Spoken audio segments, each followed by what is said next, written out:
everybody, this is N.M.P.D here, and today I'm back at it again doing this type of commentary content, which the last time I've done a GMod Rant was 2 years ago. If you want to see more like this as my commentary content, then be sure to leave a like to let me know, cause honestly that seems to be the only way for me to know very well and very clear that you guys like it. The choice is really up to you, the viewer. So for this topic at hand, I feel like talking about the current state of gaming, specifically when it comes to physical games now turning digital, and why it is important for you to actually own your product. Honestly, I don't know where to start with this here. Back in the days when I was younger, the first console that I've ever played was the PlayStation 2. A good old classic, if I do say so myself. And the first game I've ended up playing within that console was Midnight Club 2. A real classic grade A material video game, if I do say so myself. It may not be better than Midnight Club 3, but it definitely has its ways being unique. I get to basically play this game whenever I want with no problems. I didn't need to rely on an internet connection. The game itself is actually fun, it's not a buggy mess.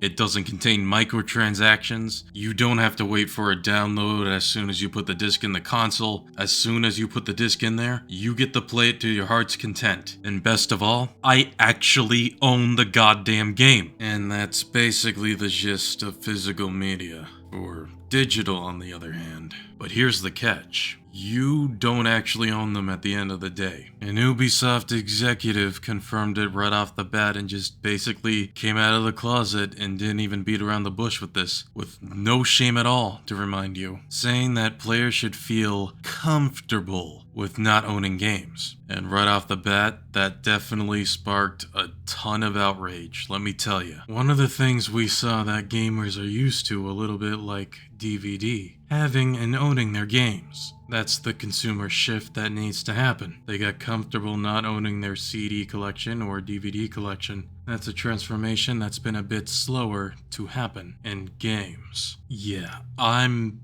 personally not comfortable with games that I don't own. I'm not comfortable with that, and I never will be comfortable with that personally. As gamers grew comfortable in the aspect that you don't lose your progress, if you resume your game at another time, your progress file is still there, and yet you don't really own the game, but your data still saves. It's not been deleted. You don't lose what you've built in the game, or your engagement with the game. So it's about feeling comfortable with not owning your game. Let me tell you, that is a load of bullshit. I don't believe it one damn bit. Like, you still have your progress, yet you don't own your games. That's the thing that most people don't seem to understand. They can literally remove that game into their website whenever the hell they want, and all that progress, all that history and all that you've built into that said game is gone. Just like that. Anyways, to continue it on here. Naturally, this proved controversy for many. The lack of ownership, not just for games, but also physical media, has frequently sparked negative outcry over customer experience. And that right there is unfortunately true. But Mr. N.M.P.D, what's the problem here? You can still play your games and watch your shows, but digitally. Ow!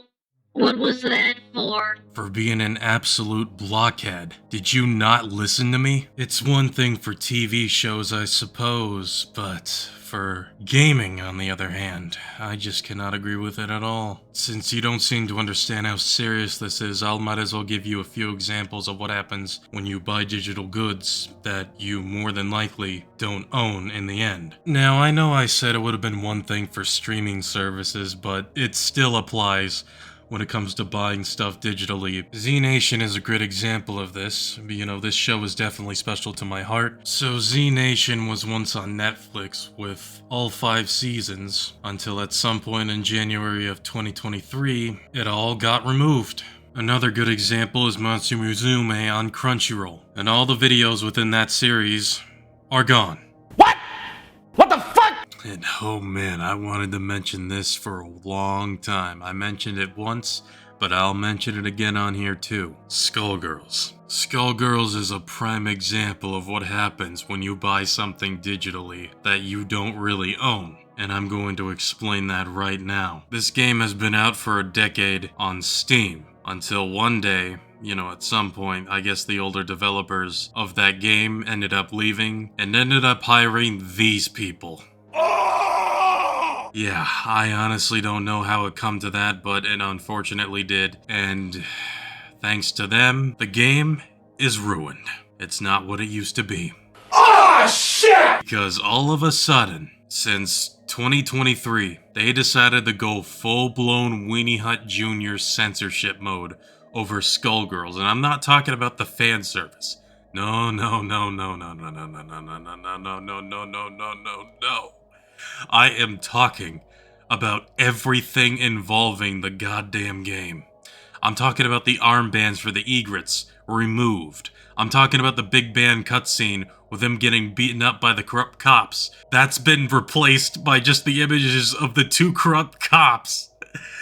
You can't even make this up. I wish I could make this up, but this is real. I'm getting very annoyed by talking about this because it still annoys me to this day that they really did this. They really fucking did it. If you think that wasn't worse enough, well, it's just as worse. They ended up doing the same shit with the concept art, and it was overwhelmingly negative. And the negative reviews are absolutely justified because you are taking away a thing that's been out for a decade, for a really long time, for people that they've owned, that they've paid for a game, including the concept art, just to have it all Weenie Hut Junior'd 10 years later down the road. Do I really have to keep going with more examples with why this is actually something that should be considered a big deal when it comes to physical media? Because I can keep going with this. I can really keep going with this. Like another prime example, Ubisoft removing the crew from all store platforms. They just flat out permanently shut it down. They didn't even bother making an offline mode for this game. They just full-blown just cut it down. And that's that. Pretty fucking scummy if I do say so myself. More proof beyond the pudding that whatever you buy online you don't really own. Yeah,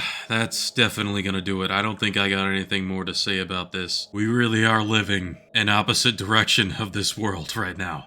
Back in the 2000s, gaming was really the shit. Go back like the old days, owning actual physical copies of games and movies and TV shows and whatnot. So anyways, hopefully you guys do enjoy this video. If you do, be sure to leave a like, comment what you think down below, and subscribe for more. And whenever I get the chance, I'll see you guys next time.